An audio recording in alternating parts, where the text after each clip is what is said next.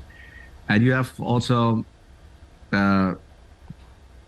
package of money, which is mostly not enough to renovate all the buildings and all the heating systems. So by bringing in private companies, giving them a revenue for 1-2 years, they will make the renovation, the retrofitting in your existing buildings, for example, your school building. They implement a new heating system, they make the renovation. We make a contract for 5 years. 2 years more is the revenue for the private company, but therefore I don't need so much money in my administration.